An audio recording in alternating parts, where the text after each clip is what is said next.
valorizando isso, né?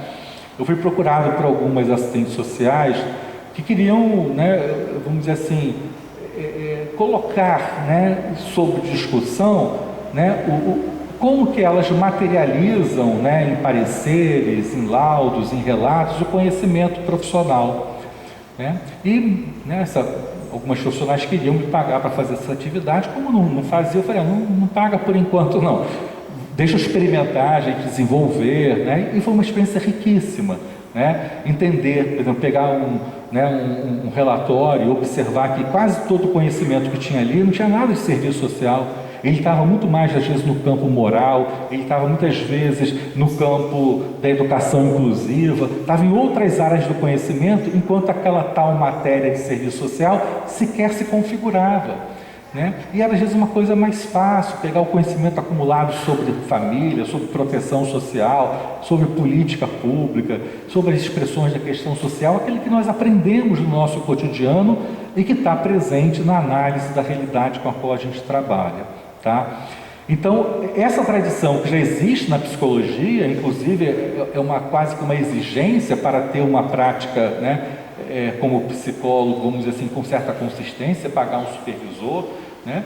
Ela hoje no serviço social está sendo mediada por essas experiências de extensão universitária, ou como no caso, né, do relato da Andréa Pequeno, que não é, eu brinquei com ela, que eu falei que ia chamá-la para a mesa, né, quando a gente se encontrou, mas outros profissionais têm feito, de uma supervisão, né, técnica profissional, que tem como objeto de discussão o trabalho, em uma das suas dimensões, né? Pode ser a técnica instrumental, pode ser, né, do ponto de vista das relações sociais ou do processo de trabalho. Quando eu falo dessas dimensões, não estou isolando-as, eu estou colocando como ênfase, né? Você precisa ter um foco.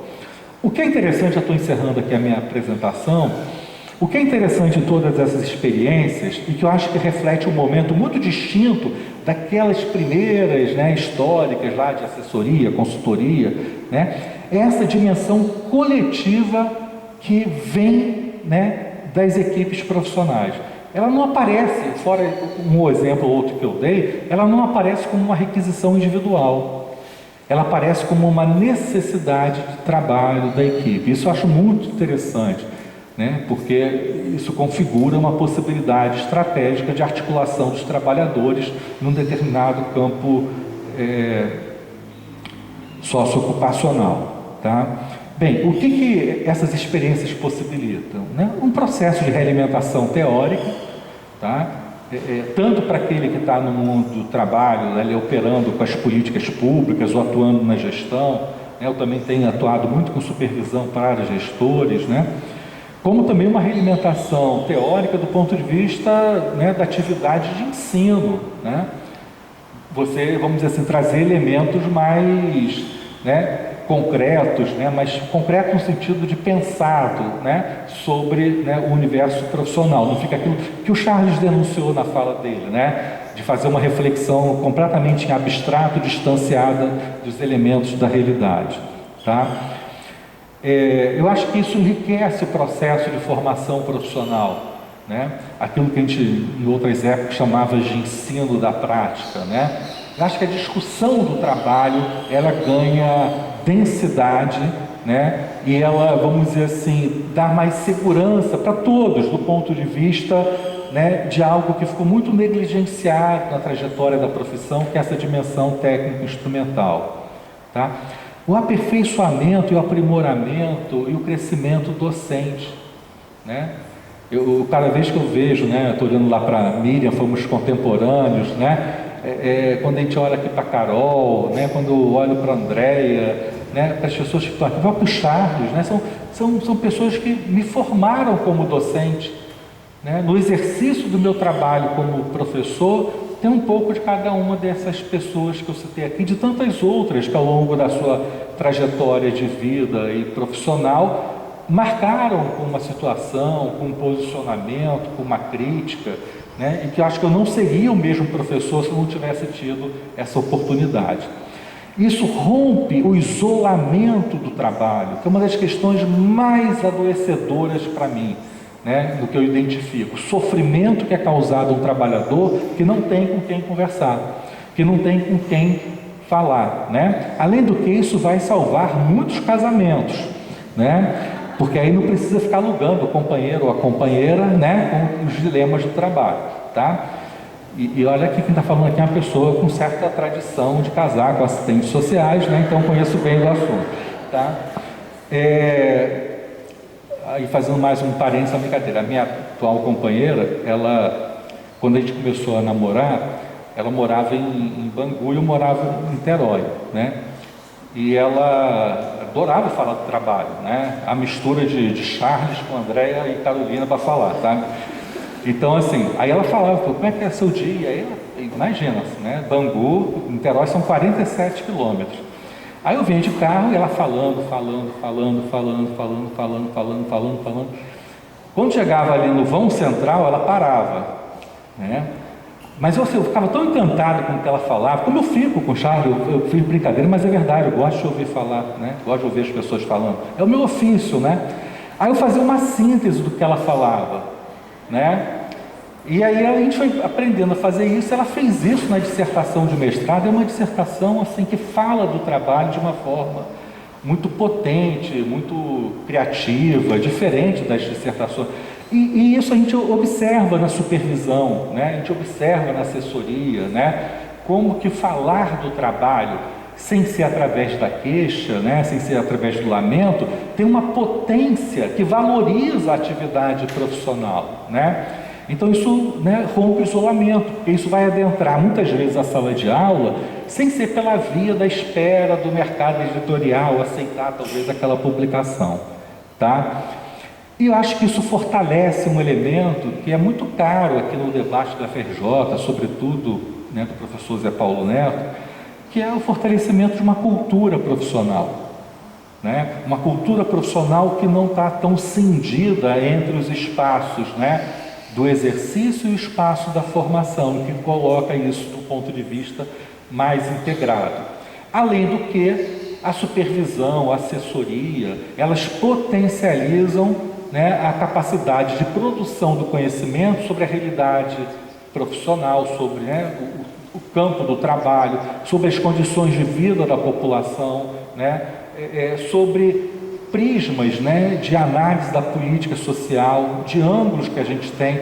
Estava falando com o pessoal da FAB foi semana passada que eu estive lá, né, o quanto que, acompanhando a produção de conhecimento delas, né, que em parte é produção sobre o trabalho, seja nos cursos ou nas bancas, a gente observa um processo, como que o processo de assalariamento da sociedade impacta, né, vamos dizer assim, né, os militares, né, como que eles passam a vivenciar, a experienciar dilemas e desafios que estão postos, né, para um conjunto de trabalhadores das políticas públicas, embora bem definido, e concordo com aquela sua, né, análise, né, eles estejam muito mais dentro da sociedade política, né, do que, vamos dizer assim, né, atuando em instituições que conformam aí a sociedade civil. Então, o assistente social tem uma perspectiva de produzir conhecimento a partir de um ângulo muito peculiar, porque muito próximo, né, dos desafios, né, e dos problemas enfrentados pela população, e na qualidade de trabalhador. E eu acho que isso, né, é uma forma também de ocupar a universidade, pautando também o processo de produção do conhecimento, que não precisa deixar, né, de ter aquela preocupação com os grandes processos sociais, né, com as grandes dinâmicas societárias, mas que, né, na verdade, nós estamos ali para formar assistentes sociais, que têm que saber estabelecer mediações entre como que esses processos se expressam em condições de vida singulares das populações com as quais ele trabalha, e como que também, a partir do contato com essas experiências singulares, eles podem estabelecer mediações com essas determinações mais gerais da sociedade. Meu querido, eu não sei se era isso que você esperava, se vocês queriam ouvir, mas quando a gente vai ficando velho, a gente vai, né, se permitindo falar um pouco mais de besteira, e a gente bota tudo na conta da velhice, do envelhecimento, tá? Então, qualquer coisa que não tenha agradado, né, ou tenha desviado, fala, professor Ney, foi bom rever, está ficando velho ele, né, está falando de besteira, tá? Fiquem à vontade aí.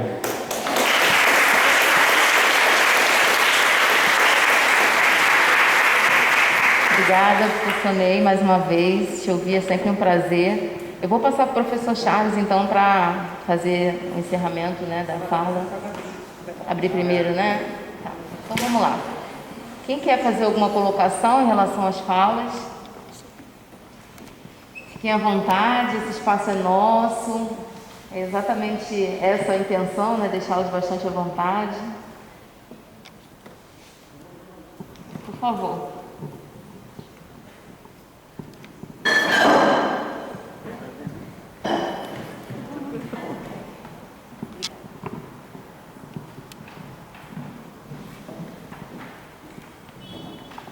Boa tarde a todas e todos. Eu sou a Maria Fernanda. No momento estou no Serviço Social da Aeronáutica, no Galeão. A minha pergunta é mais uma angústia, pode ser para o professor Charles. Quando a gente fala da igreja e o serviço social no período conservador, e não tão antigo, a gente consegue romper isso, né, esse conservadorismo com um projeto ético-político. Como a gente vai se fazer necessário, nesse momento de retrocesso que vivemos, das políticas públicas e dos desmontes da saúde mental, quando a gente vê a igreja novamente assustando, né, aterrorizando os nossos espaços já conquistados, né? Quando a gente fala de um país laico, a gente vê a igreja, e agora eu ainda digo maior ainda, porque antes eu acho que a gente tinha muita igreja católica pra gente, agora são vários segmentos, né? E aí eu pergunto, a atuação da assistente social sócio-jurídico, esses acadêmicos que estão vindo aí, que vão nos ajudar nessa luta, qual vai ser nosso papel agora para fazer esse desmonte novamente, diante desses, como diz a nossa professora Ana Isabel, desses anos tenebrosos que nós estamos vivendo? É uma angústia que eu compartilho e que eu fico apreensivo. Vamos conseguir esse rompimento de novo? Nunca houve rompimento total, mas o caminho estava indo muito bem, estávamos trilhando bem. Eu já cheguei a ouvir de colega dizer para mim, a minha irmã trabalha na mesma área. Eu falei, ela é assistente social? Não, ela é pastora. Eu falei, não, ela não trabalha na mesma área do que eu. Então são coisas que a gente vem caminhando e conquistando. Como vamos ficar daqui para frente? Até mesmo que não sabemos como vai ser as eleições. É uma angústia muito grande. Maria Fernanda.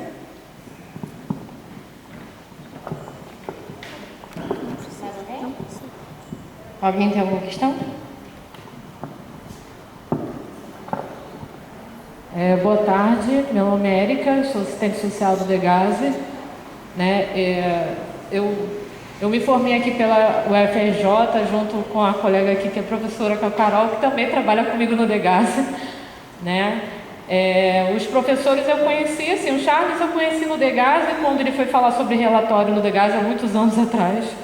Né? O Ney eu conheci de texto, depois de anos eu conheci o Ney numa aula que ele estava dando, né? E assim, né? E eu achei muito interessante, assim, quando eu conheci o Ney, né? Porque ele estava dando uma aula, né? Que era uma aula voltada para estudo, para concurso público ou para produção de mestrado, né? E aí eu falei, não estou fazendo nada, eu fui fazer aula. Aí depois o Ney começou a formar um grupo, né, para pensar o trabalho e a partir daí construir algum projeto de intervenção, né? E aí ele deixou bem à vontade, né? Assim, o que a gente decidisse fazer, né? E eu achei muito interessante isso, né? Porque às vezes a faculdade fica muito distante, né? E aí, depois eu vi que o Ney tinha outras atuações, né, em outros lugares. Aí eu falei, gente, como é que ele tem tempo, né, para ser professor e ainda está no campo, né? Eu falei, gente, né, é difícil, né, assim. E em relação à fala do Charles, assim, eu sou do campo sócio-jurídico, e assim, a realidade ela é uma totalidade, né? A gente não consegue estudar na graduação todas as temáticas, né? E eu senti isso quando eu fui para a atuação profissional, né? Por exemplo, eu me formei em janeiro de 2010 e lá não tinha a discussão sobre racismo, né? Que infelizmente não tinha na minha época, né? Isso eu tenho que estudar, né? Tenho que voltar a estudar, né? Estudei questão de gênero, que também é necessário, né? E eu acabei passando para o Degase e depois eu descobri que o Degase fazia parte do campo sócio-jurídico. E assim, eu nunca entendi esse tema, Charles. Hoje eu consegui entender. Olha, eu estou há 8 anos no Degase e eu já li documento, mas nunca isso entrou na minha cabeça, né? Hoje eu consegui entender, né? O que é esse campo sócio-jurídico? Eu falei, gente, o que significa isso, né? E assim, obrigada mesmo pela mesa. Eu também queria destacar que assim, eu achei interessante o tempo, né, que deu para falar do evento, né? Porque às vezes é muito corrido e aí as pessoas não conseguem falar as coisas muito correndo, né? E assim, aí não conseguem aprofundar. Então, eu queria parabenizar assim as pessoas que organizaram o evento, porque vocês tiveram tempo assim suficiente para passar o que vocês queriam passar mesmo, porque às vezes não conseguem. Assim, aí eu sinto falta de escutar mais as pessoas falando, tá? Então era isso que eu queria falar. Mais alguém?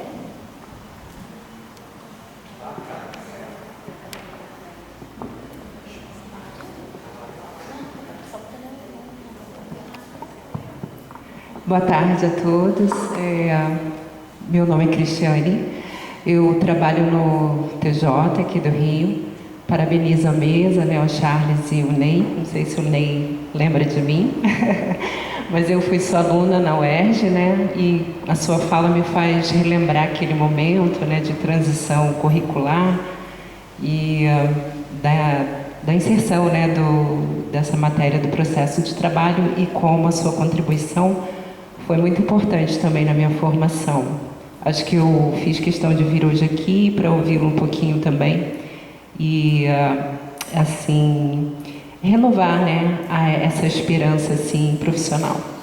Bom, eu trabalho há 17 anos no TJ, né, eu atuo no TJ com um processo de trabalho que é novo, né, e que me fez sair um pouco da curva das atribuições clássicas do serviço social, que é a produção de pareceres e laudos, né? Então, é um processo de trabalho que tem muita relação com diálogos entre vítima e ofensor. Eu trabalho numa vara infracional. Esse projeto é chamado Projeto de Justiça Restaurativa, que é a incorporação também de uma influência europeia, americana, e que a gente assume no Brasil muito a partir do CNJ, do Poder Judiciário, mas eu acho que eu sou a única assistente social do TJ que atua com justiça restaurativa. Eu acho que tenho quase certeza. E eu tenho dedicação exclusiva. E eu ainda sofro um processo assim, identitário, né? E eu acho que vai muito a pergunta nessa linha, né?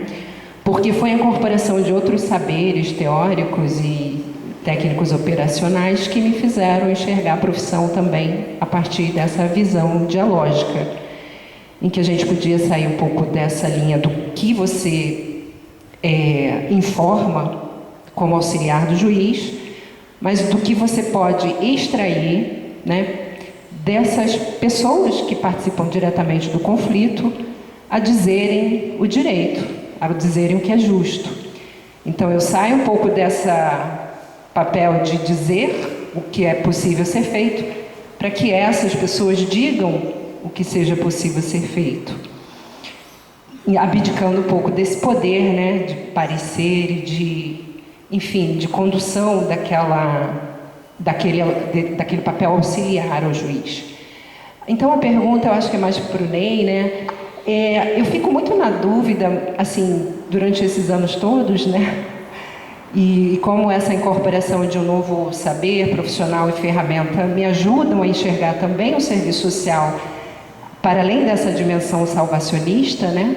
Porque a gente também distribui para a sociedade o poder de decisão. Então, assim, qual é o cuidado entre, né, perceber que ao você engajar um conhecimento, uma ferramenta metodológica, você pode escorregar na desprofissionalização, ou quando isso é uma abertura, né, de anos de um fazer profissional em que você pode sim contribuir, incorporar categorias, ferramentas metodológicas de outras profissões, né, como a criminologia crítica me ajuda muito a pensar o meu fazer profissional, mas ter o cuidado dessa desprofissionalização, né? E um pouco essa pergunta, e é um prazer revê-lo. Mais alguém?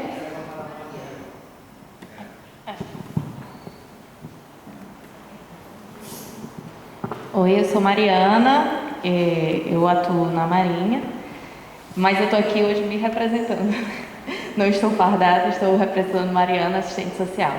E a fala do professor Charles me contemplou muito nessa questão do dilema, né? Onde a gente se localiza. Quando a gente recebeu o convite para a comissão do CRES, não sei se é uma comissão, né? O grupo de trabalho sobre consórcio jurídico, a gente já começou a se questionar. A gente é desse campo? E no início aqui desse momento à tarde, né, a gente estava falando, engraçado, porque a gente na Marinha está na área da assistência social, é assim que historicamente a gente, né, é denominada a atuação do assistente social nessa instituição.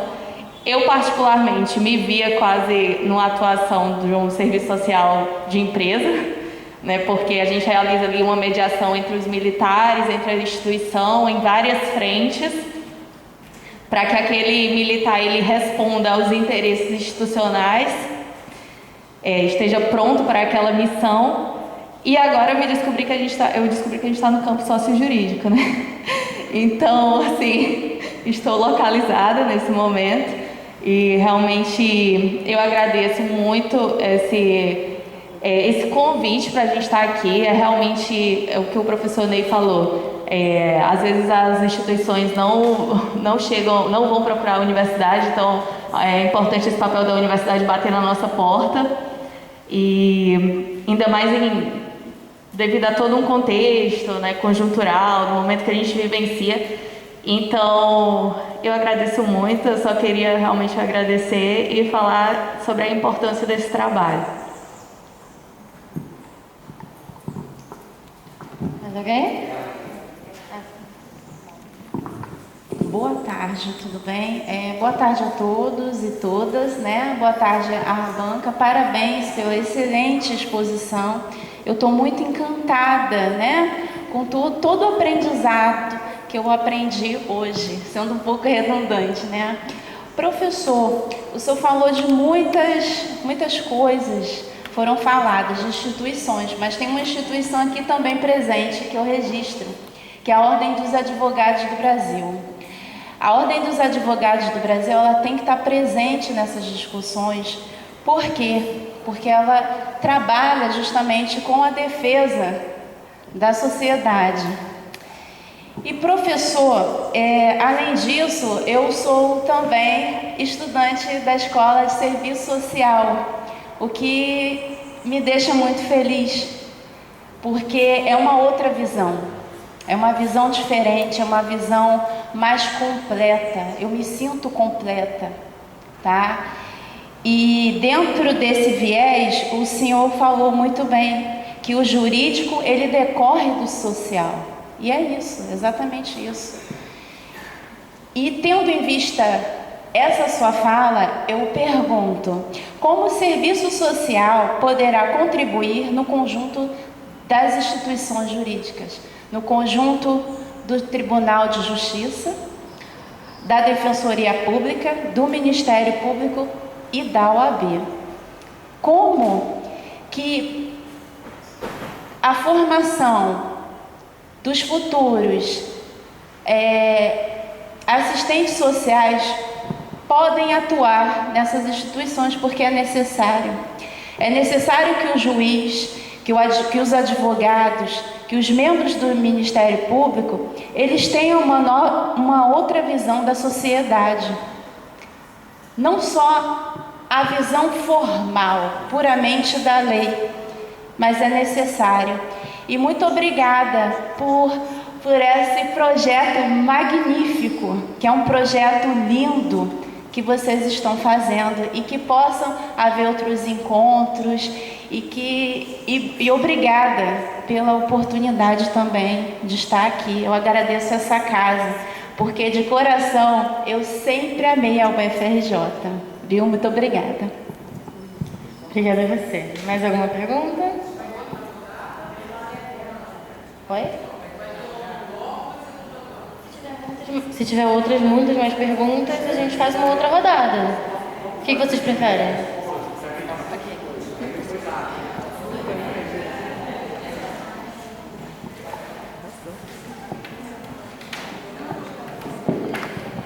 Bom, vamos lá. Maria Fernanda, eu acho que você está trazendo uma questão que é o debate da laicização, né? E aí você pergunta e ao mesmo tempo aponta alguns aspectos interessantes, né?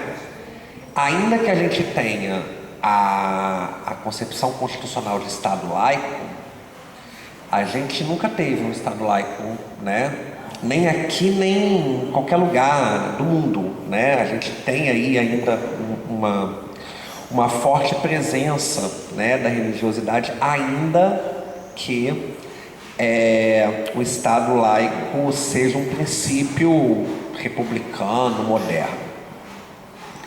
Mas eu acho que tem uma outra coisa que a gente precisa conversar, né? Que não é só a questão da laicização das instituições, mas é a laicização do serviço social, né? Porque nós temos uma trajetória marcada pela religiosidade, no caso católica, né? E que, ainda que a gente tenha vivenciado um processo de laicização da formação, né, e de tentativas de se adequar, né, a uma linguagem mais técnico-científica, a gente ainda possui a cultura religiosa entre nós, sobretudo no momento em que a cultura religiosa ganha força social e política. E isso não é só o serviço social, eu também quero chamar atenção para isso, né? Quer dizer, a gente vem vivenciando, né, um processo de retrocesso em todas as profissões, né? A gente viu aí recentemente essas situações envolvendo a juíza que mandou, né, abrigar a menina que estava grávida para não fazer um aborto, né?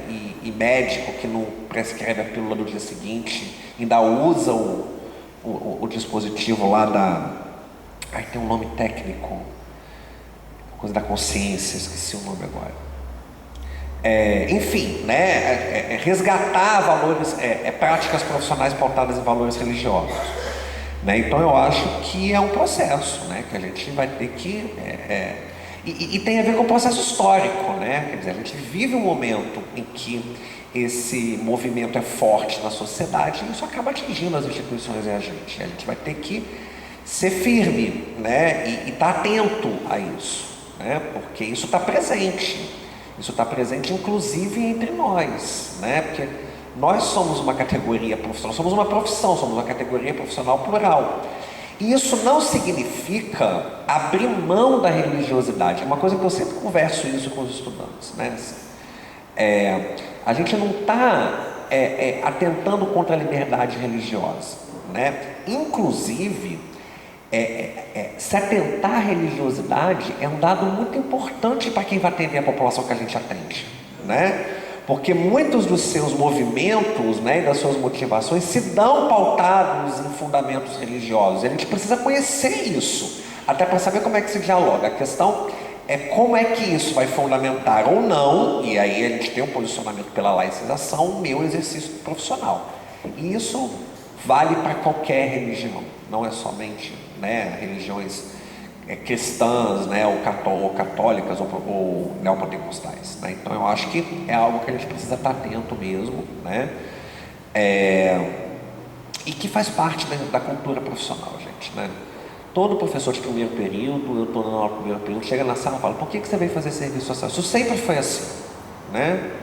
E vem as mesmas respostas, elas não mudaram, né? Talvez elas mudam de força, de foco, mas elas não mudaram, né? E a gente precisa fazer a desconstrução, Mas não é a serviço social uma coisa, a religião é outra, assistência é uma coisa, assistencialismo é outra. E fazer aquele movimento que todos nós aqui passamos, né? Porque de algum modo, muitos de nós viemos por motivações religiosas e precisamos estar atentos a isso. A Érica fala, que falou, entendeu pela primeira vez, Érica, essa é uma posição muito pessoal sobre a definição de campo sócio-jurídico. Eu trouxe o meu posicionamento, que é um posicionamento que de algum modo reflete um pouco os debates que o sócio-jurídico fez no Rio de Janeiro, tá? Desde o início. Não é muito debate, você vai encontrar outras pessoas falando outras coisas sobre o que é o sócio-jurídico. Eu não estou aqui dando uma resposta absoluta, não. É um posicionamento teórico a partir de uma determinada leitura que eu faço do que significa isso, tá? E que é corroborada em muitos aspectos com os debates do Rio de Janeiro. Agora, acho que a gente fez esse projeto, pensou nesse projeto, e tem a ver um pouco com a pergunta, com a questão que a Mariana traz, não é? Que é essa visão sistêmica, a gente tomar cuidado com essas visões muito fechadas, né? A assistência é uma coisa, a saúde é outra, a educação, essas coisas elas estão sempre em movimento, né? E a gente precisa estar acompanhando o movimento das coisas, porque o que é o positivismo? É você pegar uma classificação e tentar encaixar a realidade na classificação. A gente tem que tomar cuidado com isso, porque a realidade ela é muito mais complexa, mais dinâmica do que as nossas possibilidades de encaixar ela num determinado conceito previamente estabelecido, como falou, né? E isso é muito importante, né? A gente não cair nesse. Por isso que eu falo, Mariana, essa é uma posição, né? Porque você fala, a gente está na empresa, está na assistência, está no sócio jurídico. Assim, não fica desesperada para saber onde é que você está, não é? Entenda as particularidades do espaço socioocupacional e vai construindo essas mediações, não é? Por exemplo, eu vejo muitos colegas dos CREAs, né, falando, eu também sou sócio jurídico porque eu fico recebendo notificação do juiz para fazer estudo social. Não, peraí, né? Você está no campo de uma política de assistência. Tem algo errado se você começar a achar que você trabalha para o juiz, né? A gente trabalha para a população, né? Independente de onde a gente esteja trabalhando. Então, só para a gente também ficar calmo com relação a isso. Isso é uma posição. É uma posição que, como eu falei, foi muito provocada aqui no estado do Rio pela primeira turma de oficiais da Polícia Militar, e que aí a gente começou a procurar as forças armadas. Vamos entender então como é que isso pode aparecer em outros espaços. E aí as coisas estão caminhando, e é um debate que está em aberto, né? E que também não precisa fechar, né? Não precisa ser absoluto, né? É acompanhar esses processos. Mas a gente precisa de fato trazer elementos, como o Ney falou, para ensinar para os nossos alunos, né? E aí eu acho que um projeto de extensão traz um pouco essa possibilidade, né, do aluno às vezes ouvir falar no tempo de formação sobre um campo de trabalho que existe desde que a profissão existe, né? É até estranho dizer que é novo, mas que não é novo, é antigo a beça, né? Mas que muitas das vezes, como você falou, o aluno pode passar por uma formação sem ouvir falar. Então eu acho que projetos podem despertar, porque não tem como, gente, a formação em serviço social ela é generalista e ela não tem como ser diferente disso, não é? O que um curso de graduação proporciona para os estudantes de serviço social é uma visão de mundo, uma concepção de profissão e um entendimento de como a sociedade se estrutura e como ela como chegou por conta dos processos históricos, não é? Isso é o solo necessário para que, ao se formar e exercer a profissão, haja o processo de formação continuada a partir das particularidades. Todas as vezes que a gente vai no evento, a gente ouve, né? Mas se eu for num evento que está o pessoal da habitação, o pessoal vai falar, mas eu não estudei a política de habitação na minha graduação. Se é o pessoal de empresa, vai falar, mas eu não estudei o serviço social em empresa. Mas eu não estudei o serviço social em entidade filantrópica. A gente fala assim, mas eu não estudei a legislação tal, não estudei. Eu falei, gente, se a gente for fazer tudo isso, o curso de graduação vai durar 50 anos. Vai durar 50. E quando chegar nos 50, vai ter que começar tudo de novo, porque já mudou tudo. O que você estudou 50 anos atrás já não é mais aquela mesma coisa. Esse processo é um processo de formação continuada, e eu acho que a universidade cumpre um papel importante. Olha, a Cristiane não fez a pergunta para mim, mas eu vou me meter. Quando eu estava saindo do Ministério Público, estava começando essa conversa de justiça restaurativa lá, né? E eu sempre olhei com muita desconfiança, porque me parece uma coisa meio arrependimento e perdão, sabe? Assim, precisa se arrepender, quase que religiosa, se arrepender do crime, alguém te perdoar e aí tá tudo certo, né? Eu acho que a gente importa determinadas práticas que se consolidam em outros lugares, e aquilo pode requisitar a presença de assistentes sociais. À exceção do depoimento especial, né, eu acho que é possível pensar em possibilidades de atuação no serviço social em espaços... Porque se a gente for parar para pensar, gente, todo espaço socioocupacional ele vai ter suas contradições, não é? Então quer dizer, eu falo, eu sou contra a sociedade capitalista. Sim, mas é na sociedade capitalista que paga meu salário. Então eu vou fazer o quê? Eu sou contra as prisões. Tá, mas eu tenho um mercado de trabalho nas prisões. Então, né, essas contradições, elas fazem parte. Eu acho que a gente pode, entendendo essas contradições, imprimir, não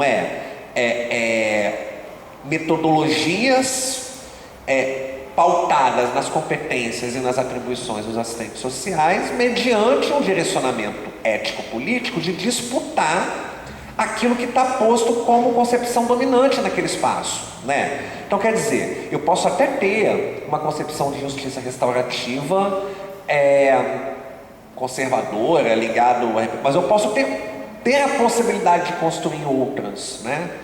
Eu estou dando esse exemplo, né, para poder... Isso pode ser aplicado a vários lugares. Eu sempre fico muito preocupado quando a gente vira muito profissional do não. Eu acho que tem algumas coisas que a gente precisa dizer não. Mas tem outras que a gente precisa olhar e falar, peraí, né? Eu não preciso fazer necessariamente igual estão mandando eu fazer. Mas aqui dá para fazer alguma coisa. Isso não é apenas ocupar espaço em mercado de trabalho. Isso é imprimir novos sentidos às coisas, né? Entrar no processo de disputa política. Então, eu não entendo como necessariamente desprofissionalização, né? Desde que a gente primeiro continue se reconhecendo como assistente social naquele espaço, né? Porque também parece que esses projetos e essas inserções criam uma certa vergonha. Sabe, assim, não, eu não quero dizer que eu sou assistente social. Parece que ser assistente social é sempre menor, né? Então aí eu não sou mais assistente social, eu sou professor. Eu não sou mais assistente social, eu sou sanitarista. Eu não sou mais assistente social, eu sou mediador, né? Não, a gente está fazendo, eu sou ouvidor. Não, eu estou fazendo serviço social aqui, eu estou sendo assistente social aqui. Eu acho que em alguns espaços é possível fazer isso, outros não, mas outros dá. Eu acho que a gente tem que olhar isso com cuidado. E a pergunta da Débora que é a pergunta de $1 milhão, né? Como o serviço social pode contribuir com o sistema de justiça? Eu acho que entendendo que justiça não é uma instituição. Justiça é, em primeiro lugar, um valor ético. A Cristiane falou um pouco isso na fala dela, né?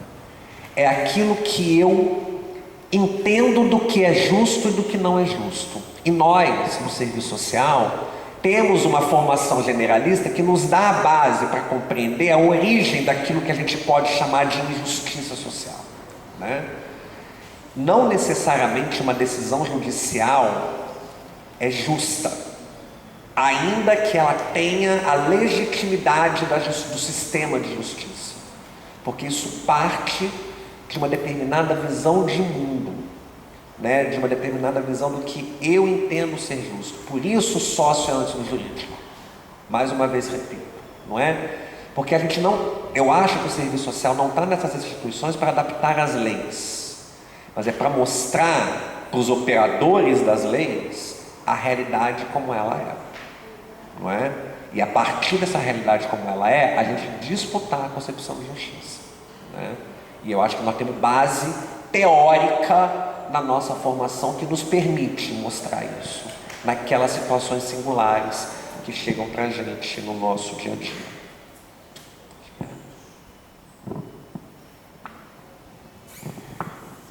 Bem, eu vou responder assim a questão que a Cristiane levantou. Eu lembro sim de você. Aliás, outro dia eu perdi o sono, liguei a TV, eu te vi lá falando sobre a sua experiência, tá? Passou tarde o programa, né? Deixa eu falar uma coisa para vocês. Eu vou responder a Cristiane, mas envolvendo também as outras observações. A primeira questão, nós temos sim, de fato, no serviço social, uma trajetória, vamos dizer assim, de, não diria apagamento, invisibilidade, né, mas de pouco destaque para as questões advindas do exercício profissional cotidiano. Isso é histórico na profissão, né? A professora Sueli Gomes falava isso lá atrás, nos anos 80, a gente tem vergonha dos nossos vínculos com a assistência, né? E acho assim que a gente tem uma necessidade do ponto de vista, né, do nosso projeto ético, político, profissional, de, né, enfrentar os desafios, os dilemas do trabalho, né, a partir do acúmulo que a gente construiu coletivamente. A gente não fez esse acerto ainda de contas e o faz, né, num tempo que é um tempo próprio da academia, da universidade, com aquelas características que eu falei, né? A gente não tomar a universidade pelo que é o serviço social, tá? Então tem um tempo que é demorado, aquilo que eu falei, nunca imaginei que, né, iria participar de um evento, né, valorizando a extensão, no momento que a extensão ganha visibilidade, depois de eu ter trabalhado 35 anos fazendo extensão, mas estou aqui vivo para pelo menos, né, reconhecer esse momento, mas não é um momento idêntico ao de tantos outros, né, que eu vivi, que a extensão, né, tinha um lugar muito, né, secundário, terciário, tanto é que nenhuma das entidades nossas, né, ainda tem extensão no título, né? Temos a Associação Brasileira de Ensino, Pesquisa e Serviço Social, não tem extensão, né? Bem, esse debate já ocorreu, já teve na época da mudança do nome da ABS para a ABEPS, né? Deixa eu falar uma outra questão. Se esse negligenciar ou negar um pouco, né, a visibilidade, né, o olhar, o trazer à tona o mundo do trabalho, né, ele ainda tivesse sob as mesmas condições de 10 anos atrás, esse auditório estaria vazio, ou então somente com o pessoal do TJ. Né? Não estaria aqui o pessoal do Exército, não estaria o pessoal da Marinha, não estaria o pessoal, né, que trabalha na Guarda Municipal, tá entendendo? Né? Polícia Militar, então, muito menos, né? Porque era, né, não tinha esse canal de diálogo forjado com a universidade, né? Isso demorou. Né, isso passou primeiro, né, pelas instâncias, pelas, né, entidades da categoria, por uma, né, estratégia de mobilização também, né, dos próprios GTs, não, dos próprios, das próprias comissões, né. Um terceiro elemento, né, quando a gente fala de serviço social, de categoria profissional, não é uma categoria única, né, ela é uma categoria diversa, plural. Eu falo isso de um lugar muito privilegiado, que eu ajudo a formar essas assistentes sociais distintamente. Eu sempre brinco, né, que uma turma de 40 que você forma, você tem 3, 4 que vão sair entendendo mais ou menos isso que o Charles falou, uma outra parte, né, que é o pessoal que vai talvez para o mestrado, uma outra parte vai disputar concursos públicos mais qualificados, uma outra parcela, né, vai, né, pegar aquelas funções, né, mais subalternizadas, o trabalho mais precarizado, outras sequer vai entrar no mercado de trabalho e, né, vai sair talvez muito pouco modificado do ponto de vista dos seus valores, apesar de 4 anos na universidade. Culpa do Charles? Culpa minha? Não, nós somos trabalhadores de uma política pública de educação, né, com umas características que a gente compreende, né, do que é política social, né, numa sociedade capitalista, né? Então, o que é você ampliar o acesso de forma precarizada, o que é você massificar o ensino, o que é você aligerar o ensino, o que é você privatizar a educação. O resultado não seria a formação de uma categoria com um modo de pensar único, né, ou hegemonicamente sintonizado esse conjunto de valores que a gente defende. E aí, quando a gente vai para essas atividades de assessoria, de supervisão, a gente vai encontrar com essa diversidade. Me lembro muito, isso aí era uma fala recorrente da André em tudo quanto André Pequeno, tudo que encontro que a gente fazia, né? A categoria não é homogênea, a categoria é diversa. A gente trabalha com profissionais que não pensam do mesmo modo que a gente. Eu não trabalho nem com professores que pensam como eu, né? Quanto mais no cotidiano. Né? Então, quando a gente faz essa estratégia, a gente vai encontrar essa diversidade. E acho que um dos sentidos, né, político-pedagógicos dessas atividades, da assessoria, da supervisão, é exatamente em saber como lidar com essas tensões, com essas contradições, com essas diferenças que compõem, né, um universo, né, profissional como o nosso. Né? E aí, né, acho que o Charles deu um encaminhamento, né, assim, para a questão da Cristiane de um ponto de vista que tem a ver do lugar dele, eu vou dar do meu. Né?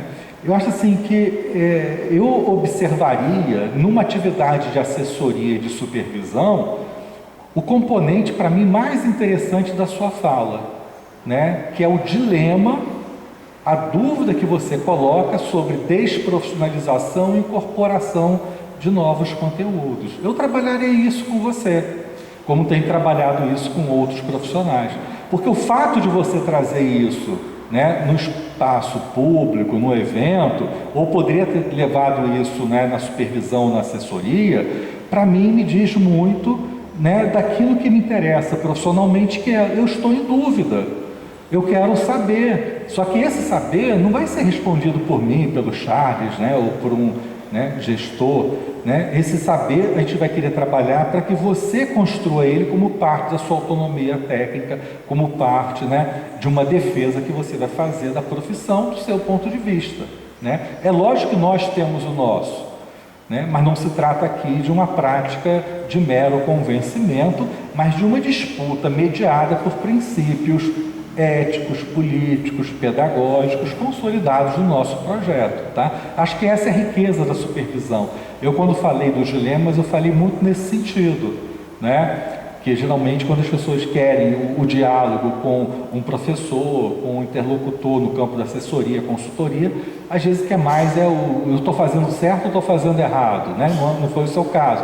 Né? E eu acho que a gente aprende muito quando a gente observa que trajetórias, que elementos, né, que fundamentos, né, estão te apontando uma possibilidade de ir para o diálogo, a incorporação, um debate da justiça restaurativa, ou com uma discussão com fundamentos que são outros que não aqueles que são, né, próprios da formação profissional. Por exemplo, o povo que usa muito o diálogo com Foucault para interpretar a realidade, né? Ou então até que ponto, né, de fato, eu estou vivendo, né, uma pressão do ponto de vista institucional de adesão que pode levar a uma desprofissionalização, né? Que é uma tendência, né, hoje muito acentuada, mas que não é nova na profissão. Eu me lembro que, né, quando a gente começou a fazer atividades, né, de assessoria, eu comecei muito com algumas organizações não governamentais, em que muitos assistentes sociais eram contratados, né, sem ser como assistentes sociais, eles eram educadores e viviam grandes dilemas. Até para a gente fazer essa estratégia de chamar para um debate, né, convencer a abrir vagas de estágio, era difícil, porque ela não se reconhecia fazendo serviço social. Eu falei, mas o que você faz? Aí ela listava, eu falei, isso aí vai lá na nossa lei de regulamentação, os assistentes sociais fazem tudo isso. Você só não está mais se identificando. E isso ocorreu, isso fez parte da trajetória profissional, tá? Então, assim, eu acho que quando a gente fala dessas estratégias, nós estamos falando desse elemento, né? A partir de que lugar e de que pressupostos teóricos, éticos, políticos, a gente quer dialogar com a profissão, né? No sentido de aprender, no sentido de nos aproximarmos dessa realidade, mas também de ajudar vocês a enfrentar dilemas que fazem parte desse cotidiano, E que não necessariamente a resposta, né, a ser construída é a resposta que precisa vir da gente, né? Muito pelo contrário, o que a gente quer ressaltar é exatamente essa capacidade de elaboração própria, de autonomia, né? Porque é nisso que a gente aposta, né, enquanto formadores, educadores, professores intelectuais, tá?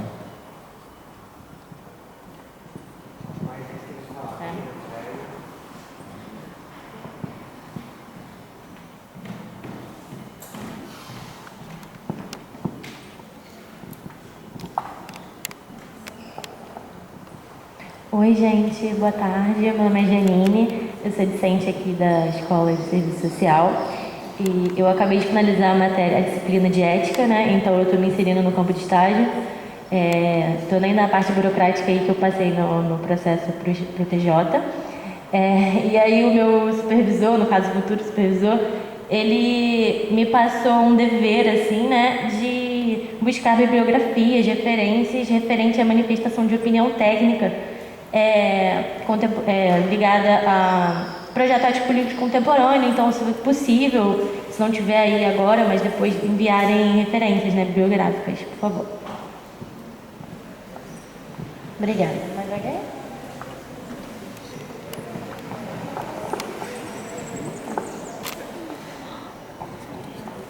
Boa tarde, eu me chamo Elaine, eu sou assistente social da Guarda Municipal. Infelizmente eu não consegui chegar a tempo da fala do Charles, mas foi bom agora ter escutado um pouco, porque eu estou refletindo a respeito da nossa atuação lá na Guarda. O Ney vem acompanhando a gente há algum tempo. Eu apresentei o Ney para os outros colegas, que nós somos 5 assistentes sociais efetivos do primeiro concurso do cargo administrativo de serviço social da Guarda. E a gente vem assim, passando por situações onde o Ney está colocando para a gente, vocês que têm que ter essa autonomia. Então ele falando aqui, eu venho lembrando de toda a conversa que a gente tem tido com ele para poder fundar lá o nosso projeto profissional, né? E assim, essa perspectiva que a gente tem da nossa atuação frente a tantas barreiras é algo que a gente tem que trazer como força e retornar à faculdade, sim, para a gente poder ouvir nossos mentores, nossos professores e traçar estratégia para